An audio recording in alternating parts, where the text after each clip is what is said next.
기독교 이단 중에 하나가 하나님의 교회, 안상호 하나님의 교회라는 곳인데, 하나님의 교회가 우리 교회를 비판하는 여러 가지가 있는데 그 중에 하나가 추수감사절입니다.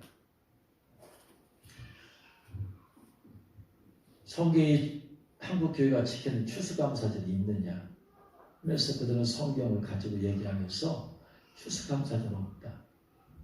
그러나 우리는 성경에 있는 절기를 지킨다. 그러니까 성경을 가지고 비교해 보면 한국의 추수감사절은 성경에서 나온 유래된 것이 아니라 미국에서 유래된 것이죠. 한국인의 추수감사절은 추석이죠. 한가위, 한국인의 추수감사절. 그래서 우리 조상들은 조상의 은덕으로 풍년을 맞았음을 감사하는 절기죠. 근데 한국 교회의 추수감사절은 미국의 추수감사절이죠. 미국의 추수감사절은 청교도의 전통이죠. 영국에서 메이플라워호를 타고 미국의 신대륙에 정착한 청교도들이 온갖 어려움 끝에 마침내 가을에 풍성한 수확을 얻어서 하나님께 감사의 절기를 지낸 게 미국의 추수감사절이지요. 그렇기 때문에 성경의 추수감사절, 성경에서 말하는 추수감사절이 오늘날 우리 한국 교회에서 드리는 추수감사절은 아닙니다. 또 성경에서 말하는 추수감사절이 미국의 추수감사절도 아닙니다. 성경의 추수감사절은 이스라엘의 추수감사절입니다. 이스라엘의 추수감사절은 초막절이라고 합니다. 혹은 장막절, 수장절이에요. 그러니까 하나님의 교회에서는 우리는 초막절 지킨다. 한국 교회들은 성경에도 없는 미국 사람들의 전통인 미국식 추수감사절을 지킨다면 우리는 성경에 있는 추수감사절인 초막절을 지킨다. 그렇게 얘기합니다. 성경적으로 그렇게 말을 하면 우리는 할 말이 없습니다. 왜냐하면 성경에 있는 절기는 아니기 때문에. 우리 한국교회에 있어서 추수감사절은 굉장히 큰 절기죠. 근데 그 절기가 성경에 있는 절기는 아니란 말이에요. 미국과 인과돼 있죠. 그래서 성경에서 말하는 추수감사절은 이스라엘의 추수감사절이고 이스라엘의 추수감사절은 초막절 혹은 수장절 혹은 장막절, 초막절, 장막절, 수장절 똑같은 한 절기를 말하는 것입니다. 그래서 오늘은 성경이 말하는 추수감사절이 뭐냐? 우리는 성경으로 돌아가야 돼. 성경에서 하나님이 추수감사절을 지키라고 한 이유가 뭐냐? 여러분, 한국교회의 추수감사절은 하나님께서 이 농산물을 주셨다는 것 의미 외에는 없어요. 영적인 의미가 없어요. 그냥 감사해요. 그런데 하나님께서 성경을 통해서 지키라고 한 추수감사절은 단순히 추수를 감사하는 게 아니고 영적인 의미와 메시지가 있다는 말이에요. 그러니까 한국의 추수감사절은 그냥 감사합시다. 여기를 벗어나지 못해요. 어떤 사람도 감사합시다. 저들은 청교도들이 와서 아주 혹독하게 겨울을 지나고 추수할 것이 별로 없었음에도 감사드렸다. 그러면 우리는 어떤 상황에서 감사드리자. 삶으로 아름다운 삶입니다. 좋습니다. 그 이상의 영적인 의미는 없어요. 근데 성경에서 하나님께서 추수감사를 지키라고 하는 곳에는 메시지가 있단 말이에요. 우리는 그걸 찾아내야 돼요. 이스라엘에서 지키는 7절기가 있죠. 7절기의 처음은 6월절입니다. 이 6월절부터 시작해서 7일 동안 지키는 절기가 무교절이에요. 그래서 무교절의 첫날을 6월절이라고 해요. 그래서 6월절, 무교절. 그 다음에 초실절. 그 다음에 초실절로부터 50일 동안 쭉 뛰어서 오순절. 50일째 되는 날 오순절. 그 다음에 나팔절. 그 다음에 대속죄. 그 다음에 장막절. 봄에 있는 절기가 6월절, 무교절, 초실절, 오순절이에요. 봄에. 가을 절기가 나팔절, 대석주일, 장막절이에요. 특별히 나팔절, 대석주일, 장막절은 한 달에 있어요. 한 달. 종교력으로 말하면 7월 달에 있어요. 7월 1일, 10일, 15일 한 달에 있어요. 봄은 씨를 뿌리는 절기고 가을은 추수하는 절기예요. 그래서 씨를 뿌리는 절기는 다 성취가 되었어요. 근데 추수하는 가을 절기, 나팔절, 대속절, 장막절은 아직 성취가 안 되었어요. 이스라엘의 7절기, 7절기를 보면 과거부터 미래를 볼 수 있는 영적인 통찰력이 생깁니다. 할렐루야. 왜냐하면 하나님께서는 인류의 역사를 이 7절기 안에다 집어넣었기 때문에 7절기는 전부 다 예수님을 상징해요. 인류의 역사는 예수님과 함께 마무리가 되는 겁니다. 할렐루야. 예수님의 사역과 함께 마무리가 되는 거예요. 그러니까 예수님의 마지막 사역이 장막절, 초막절, 수장절. 잠깐 하나씩 의미를. 첫 번째 6월절은 뭐냐면요. 알다시피 이스라엘 백성이 애굽에서 440년 노예 생활했다가 하나님께서 이제 출애굽시키죠. 그런데 마지막 10번째 그 모세를 통해서 재앙을 내리시는데 그것이 장자의 재앙이죠. 그래서 하나님께서 애굽에 있는 모든 동물과 가축과 사람들의 모든 장자를 다 죽이십니다. 그런데 이스라엘을 보호하기 위해서 이스라엘 사람들에게 양을 잡게 만들어서 양의 피를 문설주 위와 좌우 임방에 바르도록 만들었죠. 죽음의 천사가 다니면서 피가 있는 집은 넘어갑니다. 뻥쭉 뛰어 패스 오버라고 하죠. 뻥쭉 뛰었어요. 피가 없는 집에 들어가서는 장자와 가축의 장자와 사람의 장자를 다 죽였죠. 피로 말미암아 이스라엘 백성이 구원을 받았어요. 그래서 6월절은 예수님의 피로 말미암아 모든 인류가 구원을 받을 것을 예표하는 절기예요. 그래서 6월절은 예수님께서 피 흘려 죽으심을 예표하는 겁니다. 그래서 요한복음 1장 29, 36절에 요한이 예수님께서 자기에게 나오심을 보고 가로되 보라 세상 죄를 지고 가는 하나님의 어린 양이로다. 6월절에 어린 양을 잡았는데 바로 성취로 오셨다라는 거예요. 그래서 구약의 6월절은 예수님께서 죽으심을 예표하는 절기이기 때문에 예수님은 6월절에 돌아가셨어요. 요한복음 18장 39, 40절에 6월절이면 내가 너에게 한 사람을 놓아주는 전례가 있으니 그러면 너희는 내가 유대인의 왕을 너에게 놓아주기를 원하느냐 하니 저희가 또 소리를 하되 이 사람 아니라 바라바라 하니 바라바는 강도더라. 재판에서 6월절이면 한 사람씩 놓아주는 전례가 있는데 그러면 내가 예수를 놓아줄까 했더니 아니라 죽여라. 대신 바라바를 우리 놓아줘라. 그래서 재판에서 예수님을 죽게만. 그날이 바로 6월절. 그래서 6월절은 예수님의 죽으심을 예표하는 절기로서 성취되었어요. 무교절은 뭐냐면 무교절이라는 것은 히브리 원어로 마차예요. 마차란 말은 무슨 말이냐? 누룩 없는 빵이란 말이에요. 누룩은 성경에서 누룩은 두 가지 의미예요. 하나는 천국은 마치 밀가루 속에 집어넣은 누룩입니다. 이게 천국이 누룩을 집어넣었을 때 밀가루가 반죽된 것이 막 불어나듯이 천국은 확장된다는 의미도 있어요. 근데 또 하나 예수님께서 제자들에게 바리새인과 사두개인의 누룩을 주의하라. 무슨 말이냐? 그들의 죄는 전염성이 있다.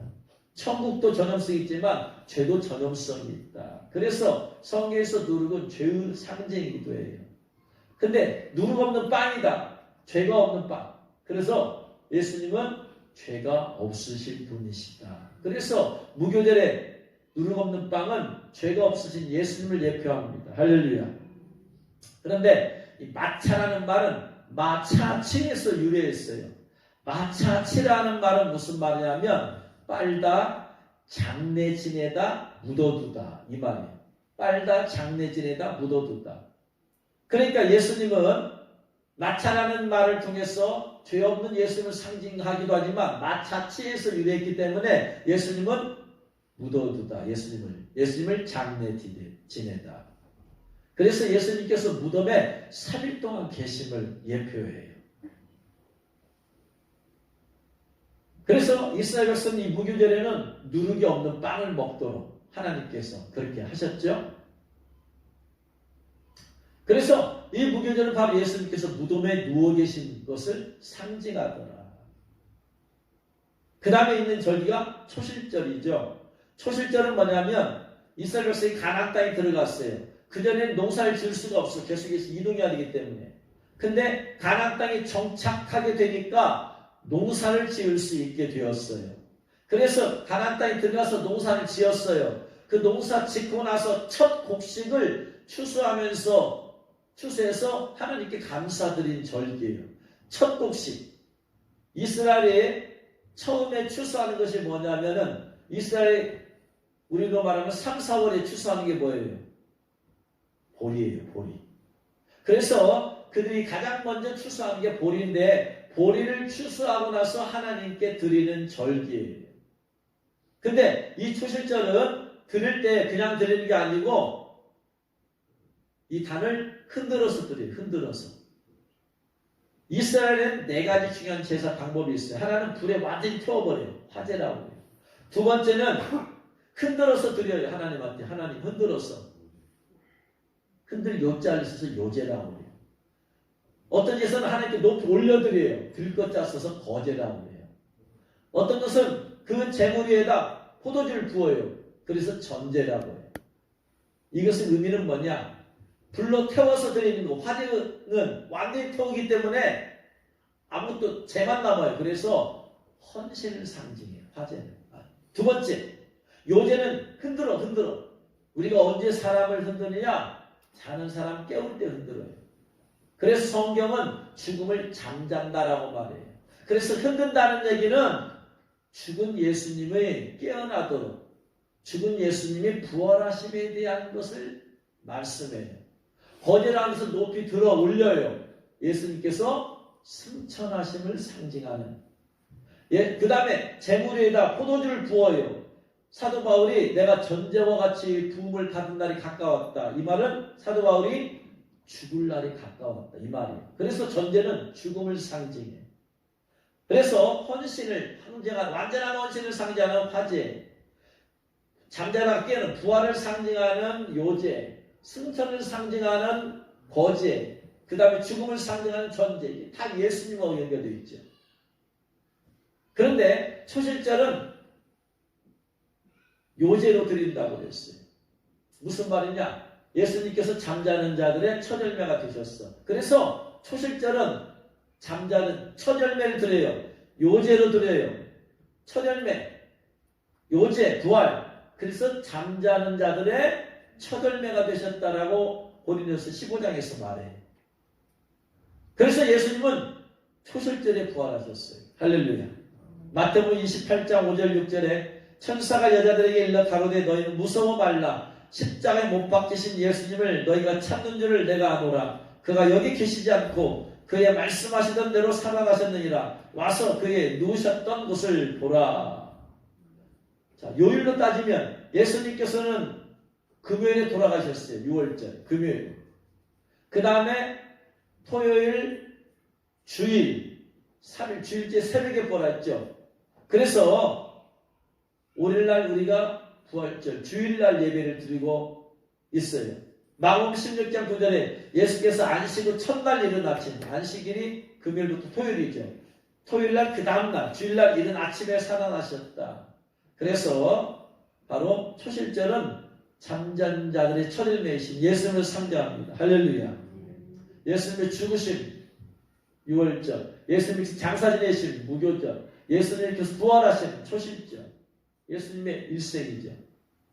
그 다음에 77절 혹은 오순절, 초실절 다음부터 77, 49 그 다음날 오순절, 그래서 50일째 되는 날, 이날 하나님께 오순절 또 제사를 드립니다.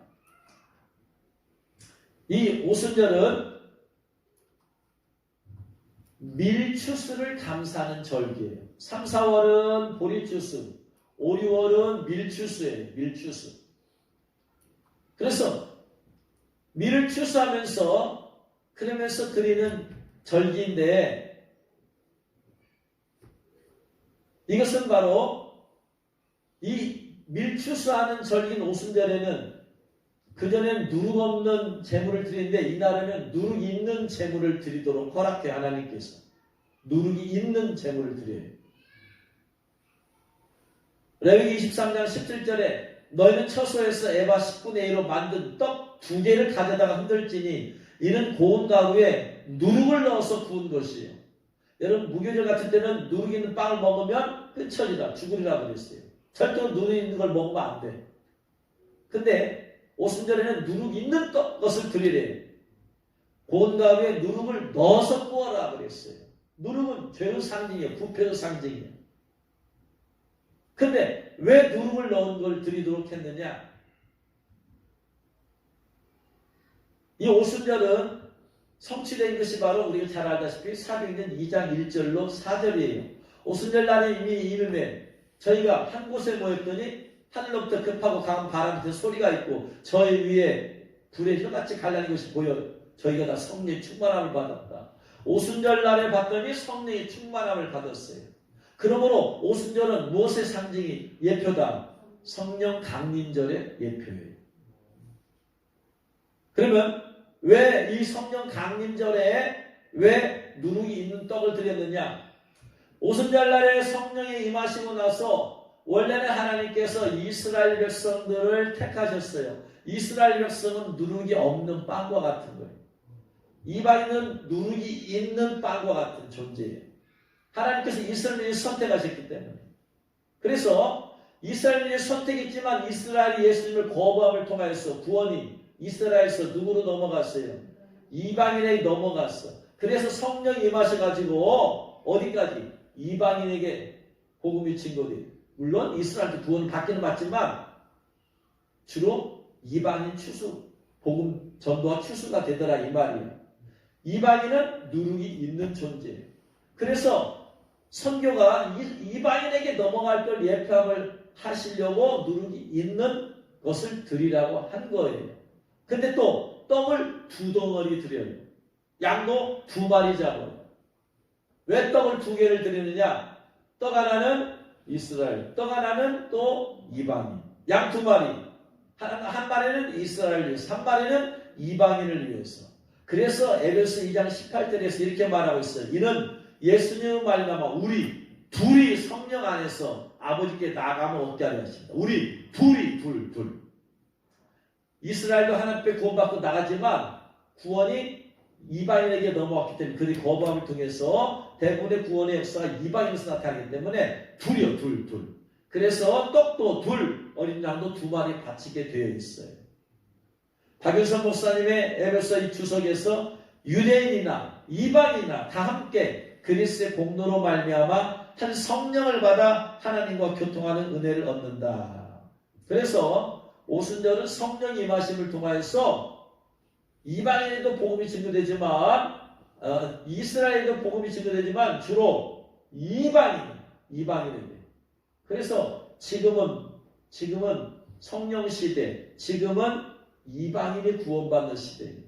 그럼 나중에 이스라엘이 구원받는 시대가 어디냐? 나중에 대환란 때 적그리스도가 이제 이스라엘과 평화장을 맺으면 이스라엘은 집단적으로 그가 메시아인 줄 알고 받아들여요. 제3성전도 건축하고 구약의 제사도 부활해서 구약에 있는 레위기의 제사 완벽하게 다 하나님께 드려요. 근데 얼마 안 있다가 적그리스도가 제사, 예물 중지시킨다고 그랬어요. 그리고 나를 믿으라. 그때 이스라엘은 집단적으로 깨달아요.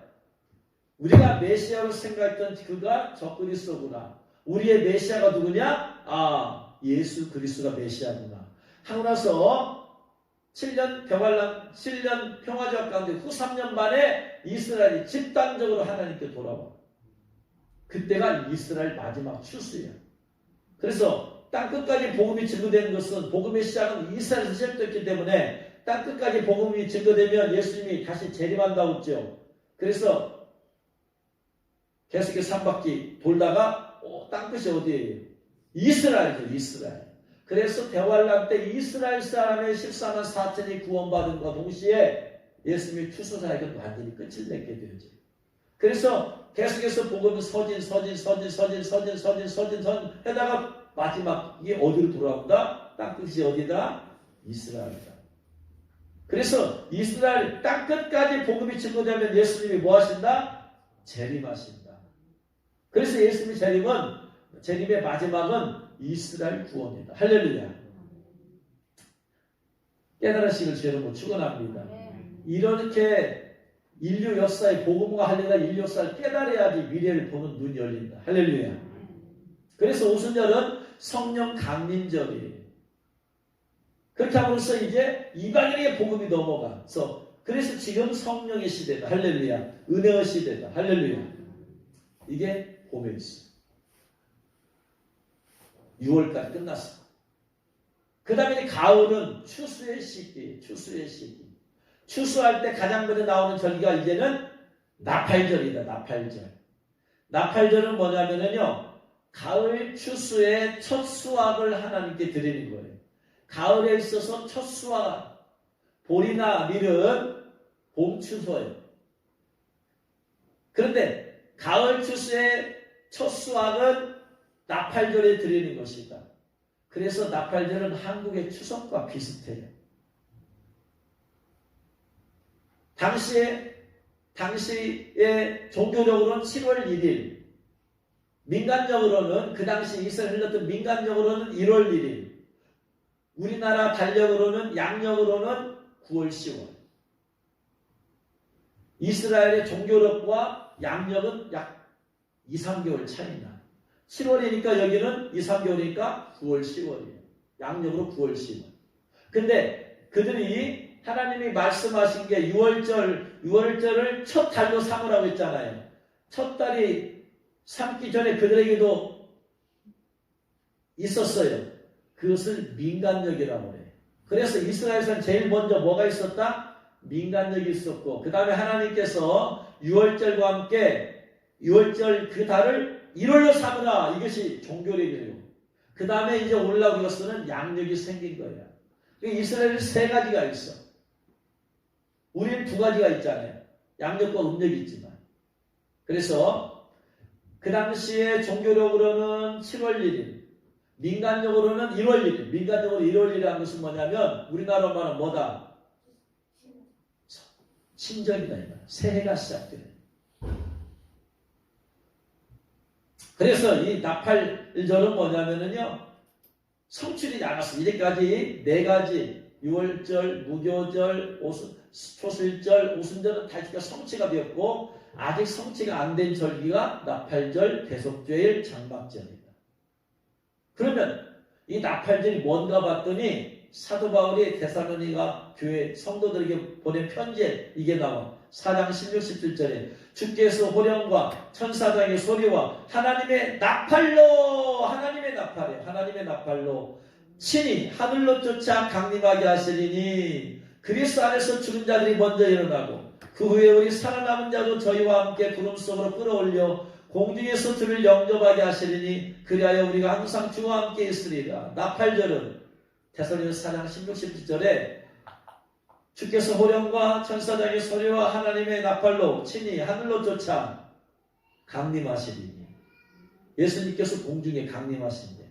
그러면 그리스도 안에서 죽은 자들이 먼저 일어나가지고 예수님과 함께 같이 오세요. 구름 타고. 그 다음에 오실 때에 살아서 깨어있는 성도, 신부된 성도들이 들림받은 일명 휴거라고 하는 거죠. 그래서 나팔절은 예수님의 공중 강림절이에요. 자, 이 나팔절은 가을 추수라고 했어. 처음 추수라고 했어. 첫 가을 추수, 첫 수확을 하나님께 드린 거라고 했어. 그러므로 나팔절은 예수님께서 수확하러 오시는 거예요. 수확하러. 이걸 여기서부터 잘 들어야 돼. 이제. 과거는 성취되었으니까 넘어갔어. 앞으로 다가올 절기를 봐야 된다. 나팔절은 뭐하는 절기다? 가을 첫 수확하는 첫 번째 수확. 그걸 드리는 거예요. 그러니까 예수님께서 이것은 뭐다? 예수님께서 수확하러 오시는 거예요. 어디로? 공중에 오시는 거예요. 수확하러 오신다. 뭘 수확하신다? 누구를 뭘 수확하신다? 성도들 가운데 무르익은 성도를 수확하러 오신다. 여러분, 추석이 되면 사람들이 과일을 이제 추수해서 내다 팔잖아요. 추석 대목에. 근데 모든 과일이 한꺼번에 다 익지 않았어. 그 중에 익은 것만 따다가 팔아. 할렐루야. 모든 성도가 다 무르익지 않았어. 무르익은 성도만 주님이 따라오신다. 할렐루야. 그래서 이 나팔절은 예수님께서 우리로는 휴거시키려고 오시는 절기다. 이것을 보고 강림이라고 한다. 너무나도 많은 사람들이 90% 이상의 사람들이 강림과 재림을 구분을 못해. 목회자들이 구분을 못하니까 성도들도 구분을 못해. 강림과 재림을 구분 못하면 성경 보는 눈을 못 열어. 종말을 못 봐. 몰라. 아무리 봐도 몰라. 너무나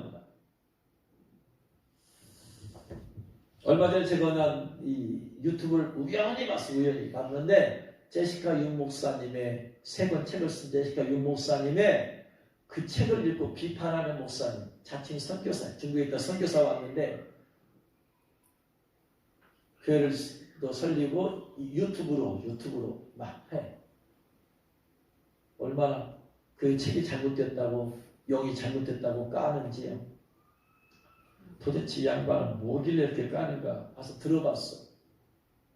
그러면서 얘기하기를 들어보는데 듣다가 못 들어주겠어.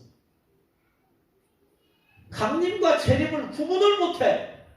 똑같이 사는 게 한 사건으로 봐. 그러니까 성도들도 몰라. 강림이 뭐고 재림이 뭔지를. 예수님께서 나팔절에 오시는 것을 강림이라고 해. 강림. 공중에 오셔. 재림은 예수님의 초림은 어디에 오셨어요? 공중에 오셨어요? 이 땅에 오셨어요? 어디에 오셨어요?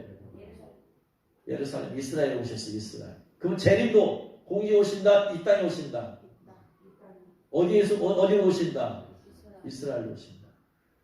재림이야 이게. 재림은 다시 오시는 거니까 예수님께 초림이 이 땅이니까 재림도 이 땅에 오시는 거야. 이 땅에. 공중에 오시는 건 이 두 번이 아니잖아. 지금 처음 오시는 것이 공중은. 그래서 성경은 구분하고 있잖아요. 강림하신다고. 강림. 왜? 첫 번째 강림할 때는 이 땅에 오셔 안 오셔? 이 마셔 안 마셔? 안 마셔? 안 마셔. 이걸 구분을 못하면은 미래를 보는 눈이 안 열려. 성경을 종말을 보는 눈이 안 열려. 90%가 뭐야? 내가 볼 때 90% 이상이야. 못 살아야 돼. 섞어서 살아야 돼. 성경에서 구분이 정확히 되어서 말하고 있는데 이럴 때는 이 말씀 사용하고 저번 때는 저 말씀 사용해. 본인도 뭔 말인지 몰라. 첫 수확이라고 했잖아. 나팔절은 가을 수확의 첫 추수를 하나님께 드려. 예수님의 첫 추수는 뭐다? 언제 오신다? 나팔절에 오신다. 첫 추수. 여러분, 첫 추수의 대상은 누구다? 예수님께서 신부를 데리러 오시는 거예요. 깨어있는 성도들 두 사람이 함께 맷돌 갈다가 두 사람이 함께 밭에 일하다가 한 사람 가고 한 사람은 남어. 재림에는 이럴 필요가 없어요. 이 땅에 오시는데 뭐하러 올라가? 예수님이 이 땅에 오시는데 왜 성도가 휴가냐고. 예수님이 공중에 계시니까 성도가 휴게해서 공중에서 예수님 만나지. 예수님이 이 땅에 오셨는데 공중에 휴가할 필요 있어요? 없어요? 공중에 휴게해서 뭐예요? 예수님도 안 계신데. 예수님께서 이 땅에 오실 때는 휴가가 없어. 깨달으시기를 주의 이름으로 축원합니다. 예수님께서 성도들 가운데 무르익은 성도, 신부야, 신부. 이걸 신부라고요. 예수님과 우리와의 관계에서 여러 가지 단어가 있다. 하나님의 자녀, 종, 일꾼, 그리스의 군사. 이런 말이 다 있지만 그 중에 최고의 관계에서 좋은 단어는 뭐다? 신부다. 예수님께서 종을 휴거시키러 와요? 자녀를 휴거시키러 와요? 일꾼을 휴거시키러 와요? 군사를 휴거시키러 와요? 아니에요. 딱 하나 단어 썼어. 신부를 휴거시키려고. 할렐루야. 그래서 마태복음 25장 슬기로운 5처녀, 미련은 5처녀가 신랑 되신 예수님이 기다렸어.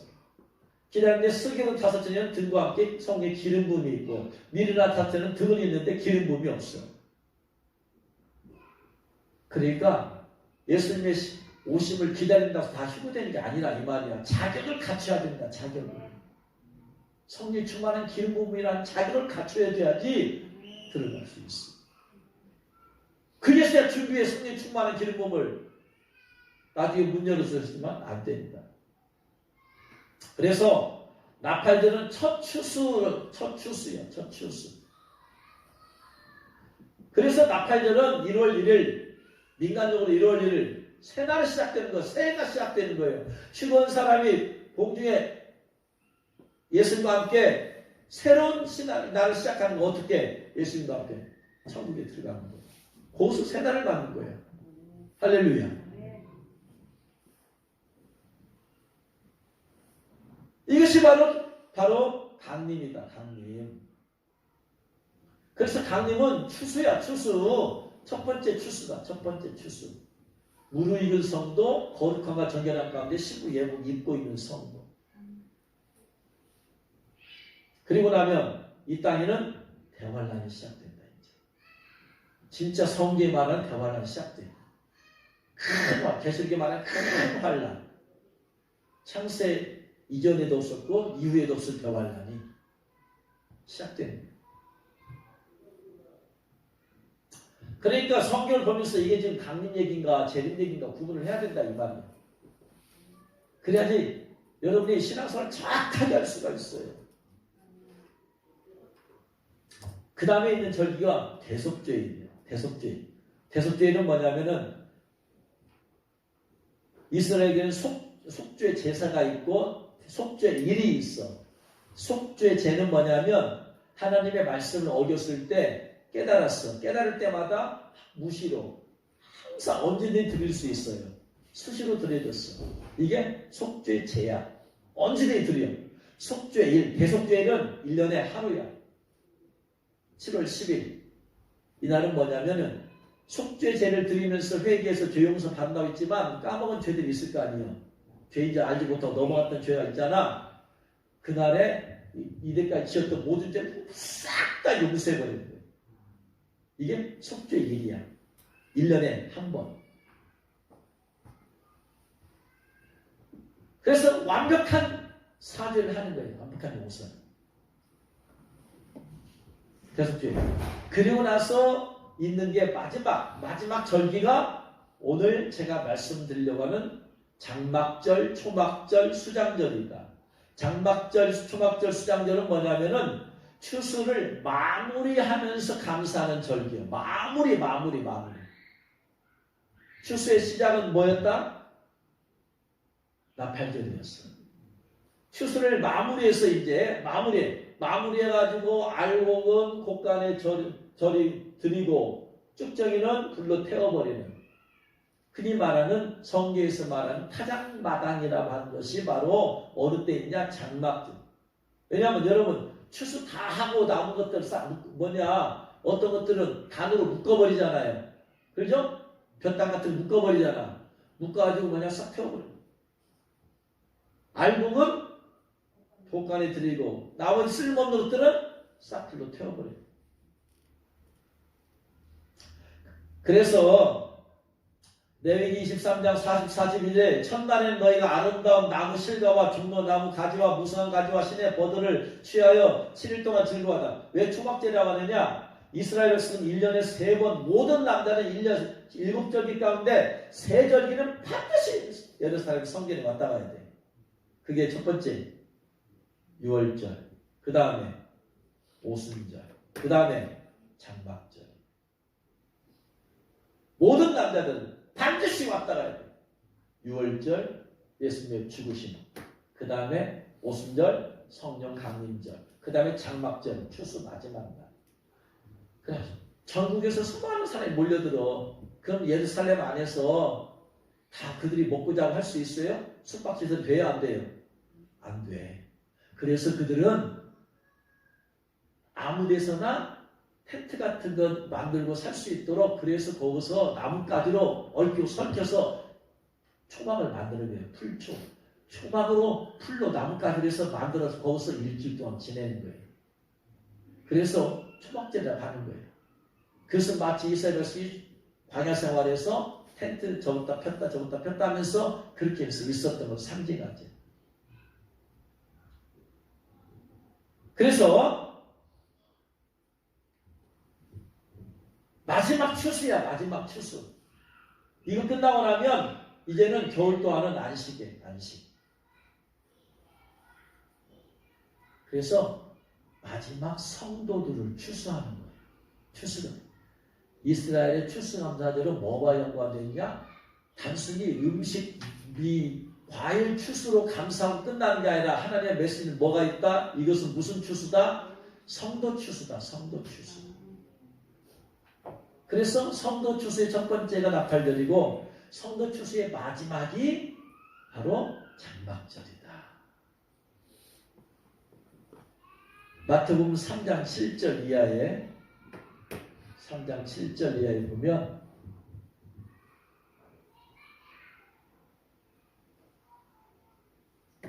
같이 교독합니다. 요한이 많은 바리새인들과 사두개인들이 세례 베푸는 대로 오는 것을 보고 이르되 독사의 자식들아 누가 너희를 가르쳐 임박한 진노를 피하라 하더냐. 계속. 속으로 아브라함이 우리 조상이라고 생각하지 말라. 내가 너에게 이르노니 하나님이 능히 이 돌들로도 아브라함의 자손이 되게 하시리라.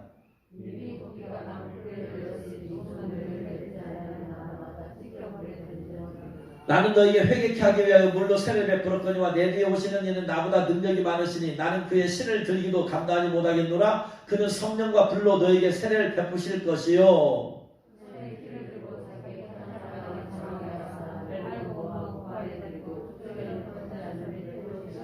여기 타작마당은 가을에 있는 추수들을 의미하는 거예요. 그래서 알곡은 모아다가 곡간에 들이고 쭉저기는 불로 태워지는 게 이게 타작마당이야. 마지막에 하는 거야. 마지막에. 이게 타작마당이 언제 있는 것이다? 장막절에 있는 거예요. 장막절에.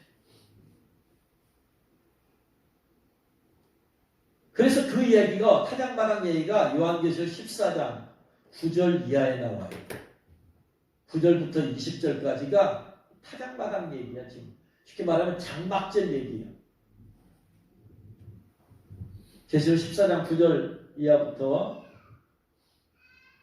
교독합니다. 또 다른 천사 곧 셋째가 그 뒤를 따라 큰 음성으로 이르되 만일 누구든지 짐승과 그의 우상에게 경배하고 이마에나 손에 표를 받으면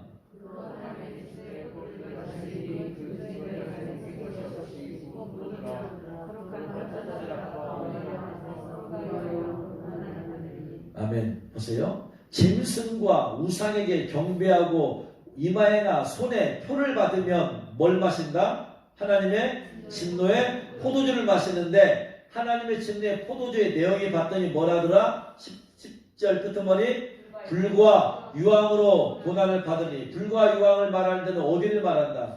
지옥을 말할 때 항상 불.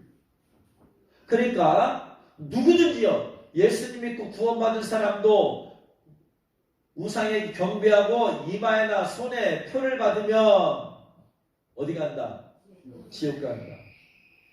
이 신학에 쩌드는 사람들은 이걸 이해를 못해요. 장로교, 칼빈 신학에 쩌드는 사람들은 한 번 구원은 영원한 구원이다. 근데 어떻게 이마에나 손에 표를 받았다 어떻게 지옥 가냐? 안 믿어. 안 받아들여요. 성경이 그렇게 돼 있잖아요. 성경이 중요해. 신학이 중요해. 성경에 그렇게 돼 있잖아. 제 얘기가 아니고 주님이 하나님이 그렇게 말씀하고 있잖아요.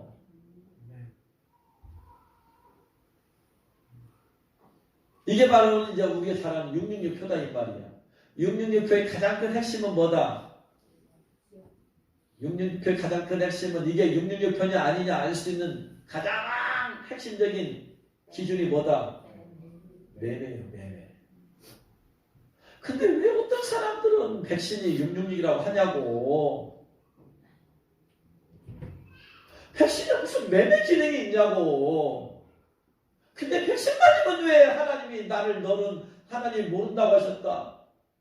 백신을 맞으면 지옥 간다. 왜 그딴 소리를 하냐고. 말씀에 무시하니까 그래. 어떤 목사님은 난 죽어도 백신 안 가. 백신이 위험하긴 해요. 그러나 666표는 아니야.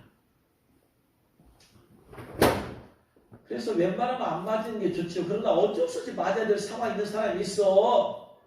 그래서 주님은 어쩔 수 없이 맞아야 된다. 어쩔 수 없이 단 기도를 많이 하고 맞아야 된다. 왜냐하면 그 백신 맞고 나서 이상 반응이 나타나는 게 어떠한 기준이 없어. 어떤 사람은 이상 반응이 나타나. 이게 기준이 없단 말이야 이게.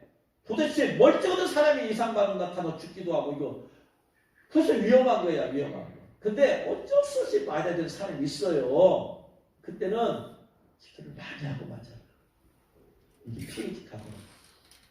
그래서 저도 여러분에게 백신 맞으라고 권하진 않아요. 그러나 어쩔 수 없이 맞을 사람은 기도하고 맞아야 됩니다. 아니 제가 맞으라고 했다가 백신 하기 때문에 여러분 많이 괜찮습니다. 저는 그거 한마디도 안 했어요. 예? 그런 말 안 했어. 그러나 위험 반응이 많은 걸 왜 어떻게 목사가 성도 못 맞으라고 했겠어요. 저는 주님이 그렇게 말씀하셔서 저도 기도 많이 하고 맞았어. 제 주위에 있는 사람, 어쩔 수 없이 맞은 사람들 기도 많이 하고 맞아라 해서 맞았어요. 그래서 그 사람들은 이상 없어. 제 가까운 목사님 딸이 백신 맞고 수술 받았대요. 1차 맞았는데 이상만 나타났어. 2차 맞았는데 이상만 더 나타났어. 도저히 수술 안 하면 안 되겠대. 수술 받았대 딸이. 그게 성도 어떤 사람 이상반이 나타나가지고 너무나 심한 이상반 나타나. 근육에 무력증이 생겨가지고 완전히. 이런 위험이 있어요 주위에. 그러니까 조심해야 돼. 어쩔 수 없이 맞아야 되는 상황을 맞아요. 근데 이제는 그 부스터 백신을 50대는 5개월에 한 번씩, 60대는 4개월에 한 번씩 맞아야 된다고 하니 이건 누가 맞아 이거. 빨리 치료제가 나와. 경부 치료제, 알약이 나와서 그 걸려도 3일 내에 먹으면 나 그냥. 이게 빨리 만들어지면 자유케 됩니다. 할렐루야. 이게 빨래야 내년 봄이나 빨래야 내년 봄이나. 그렇게 해서 안 맞고도 자유롭게 돼야 되지. 저기도 말씀드렸잖아요. 위드 코로나 갈 수 있는 조건이 안 됐어. 위드 코로나 가려면 반드시 알약의 치료제가 나와야지 위드 코로나로 가. 근데 위드 코로나가 그냥 알약도 완전히 개발도 안 되고 그냥 몇십 개만 개 사가지고 있는 그것 가지고 누구나 다 불안해. 근데 경제 문제 때문에 어쩔 수 없이 국가에서 간 거야. 그래서 그냥 위드 코로나 때문에 지금 막 그 기한수 늘어난다고 했잖아요. 상황에는 안 돼. 위드 코로나 간 상황이. 그래서 어떻게 4개월 5개월마다 맞아요. 그거. 좀 버텨. 끝까지 버텨봐. 그냥. 어쩔 수 맞아야 되는 경우는 기도를 많이 하고 맞아라. 하나님 은혜로. 할렐루야. 하나님 도심밖에 없어요. 어느 누구도 장담 못해. 근데 백신이 이 666이라고 그런 소리를 하지 말아야지. 너무나 무식하잖아. 기독교에서 너무나 가짜뉴스가 너무나 많이 나와. 확인되지도 않은 걸 그냥 퍼뜨려가지고 불안과 두려움 가운데 있게 말이야. 이마나 손에 표를 받으면 666 표 받으면 하나님의 진노의 포도주야. 백신은 666 표가 아니기 때문에 그 반다고서 하나님의 진노의 포도주 안 마셔. 다만 불안해 자체가. 완전히 안전이 보증이 안 된 거예요. 그러니까 어쩔 수 없이 맞아야 되는 사람들만 맞아. 안 맞을 수 있어. 안 맞으면 좋고. 아무튼 그건 여러분 알았어요. 제가 뭐라 할 수가 없으니까. 자, 그랬어요. 자, 지금 666표 얘기 나왔어요. 그 다음에 12절 성도들의 인내가 여기 있나니 그들은 하나님의 계명과 예수님에 대한 믿음을 지키는 자니라. 해놓고 나서 내가 들이 하늘에서 음성이 나서 이르되 기록하라. 지금 이후로 주 안에서 죽는 자들은 복이 있도다 하시면 지금 이후로 한 것은 666 표시대야. 지금 666 표시대에 주 안에서 죽는다. 주 안에 죽는다는 얘기는 무슨 말이에요? 666표 안 바뀌었다.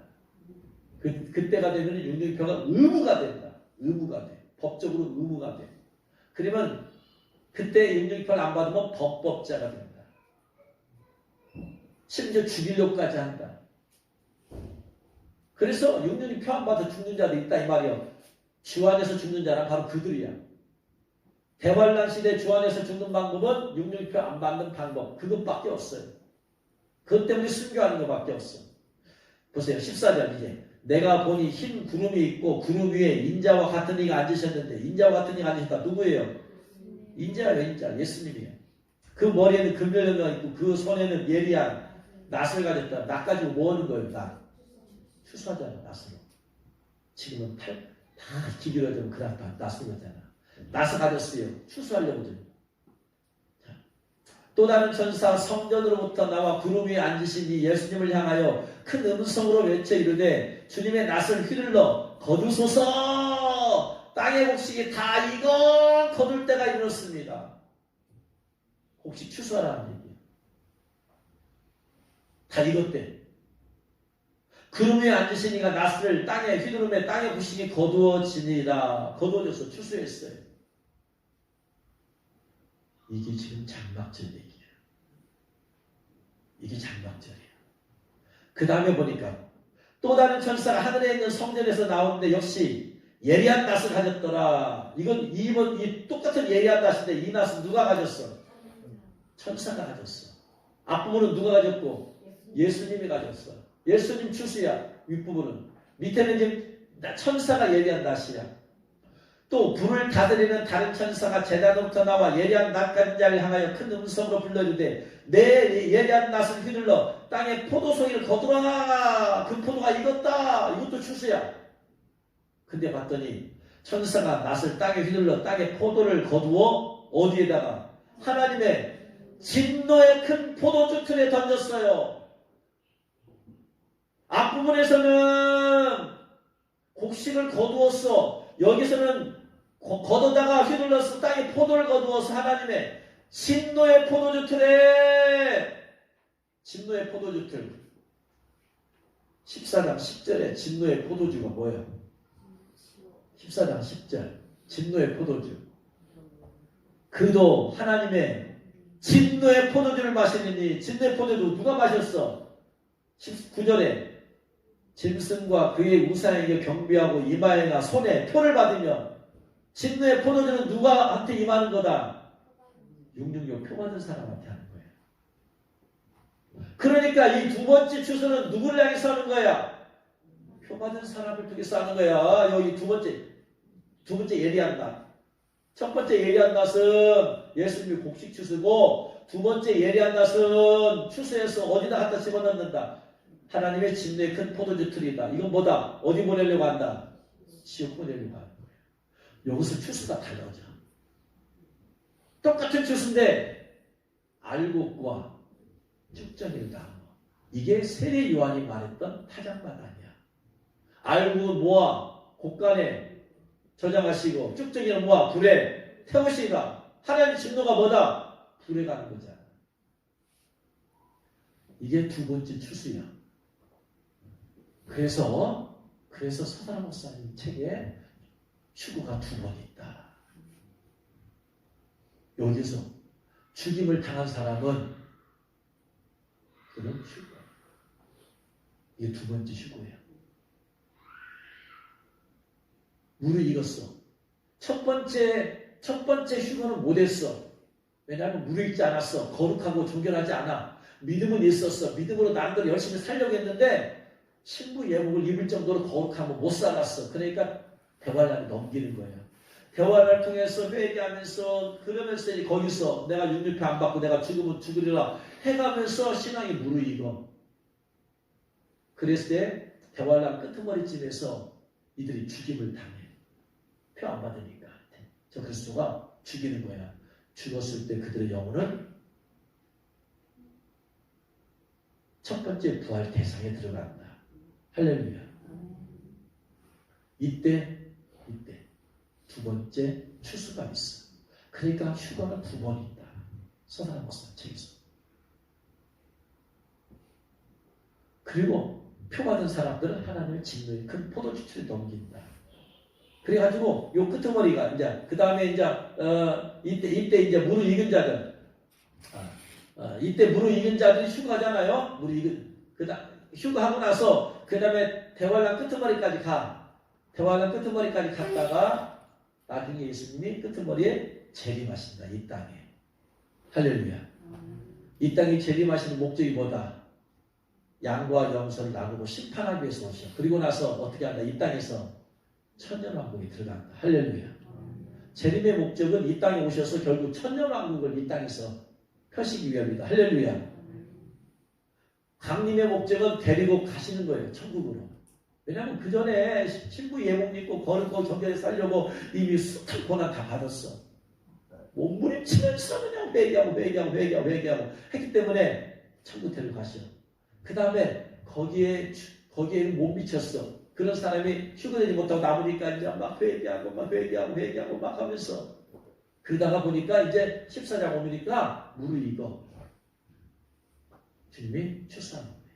두 번째 휴거라는 말은 이 666표 R을 안 받아서 죽는 사람도 있지만 주님께서 산채로 들려 올리는 것이 휴거니까 그래서 휴거라는 말을 썼을 경우에는 주님께서 산채로 이때 들림 받게 하신다라는 죽임을 당한 사람은 산채로 들림 받으면 안 돼요. 육체는 이미 죽임을 당했어. 영혼은 첫째 부활에 들어갈 수 있도록 준비가 된 거고. 그러니까 내가 만약에 나는 휴거되기 위해서 첫 번째 추수에 내가 끼기 위해서 그냥 열심히 했는데 못 들어갔어. 그러면 내가 대환란 가운데 열심히 회개하고 있으면 그러면서 이제 무르익었다는 얘기는 거룩하고 정결하게 됐다는 얘기예요. 그건 주님께서 그때 여기서 휴거를 시켜준다. 그리고 이 땅에 살면서 죽는 사람도 생긴다. 여기까지 이들까지 첫 번째 예수님 오셨을 때 강림했을 때 휴거한 사람, 두 번째 휴거 죽임을 당한 자들이 이들이 왕의 권세를 가지고 천년왕국으로 들어간다. 할렐루야. 그러니까 지금 이 땅의 곡식을 거두신 예수님께서 이게 마지막 휴거예요. 마지막 휴거. 추수. 그래서 이게 장막절 얘기예요. 장막절. 예수님의 첫 번째 추수는 나팔절. 예수님의 두 번째 마지막 추수는 장막절. 죽임을 당한 사람 빼고. 그래서 우리는 추수감사절을 보내면서 내를 봐야 돼. 결론. 나를 봐야 돼. 내가 주님의 추수 당할 준비가 됐느냐. 첫 번째 추수 예수님의 공중 강림했을 때 내가 들림 받을 준비가 됐느냐.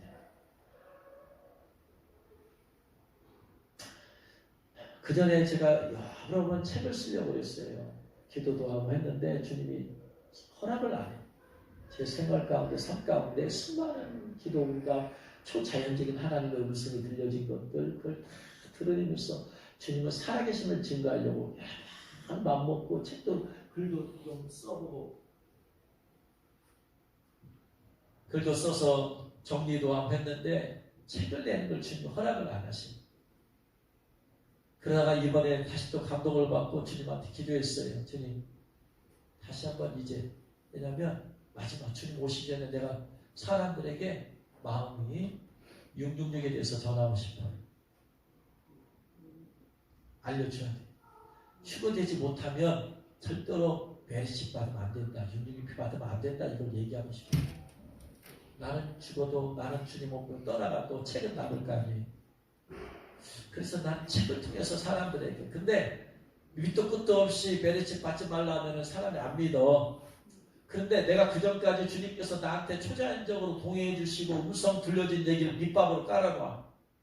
이걸 읽으면서 야, 하나님께서 저 박 목사라는 사람이 이렇게 동행하시고 함께 하셨구나. 이 믿음을 줘. 근데 이 박 목사가 메리칩이 666이라고 하네?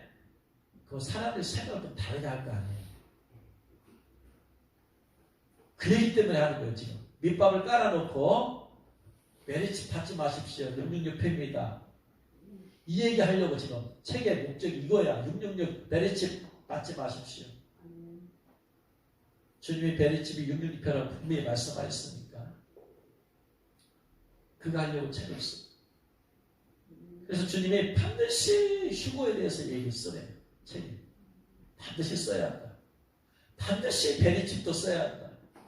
세 번째, 반드시 성 안과 밖도 쓰래요.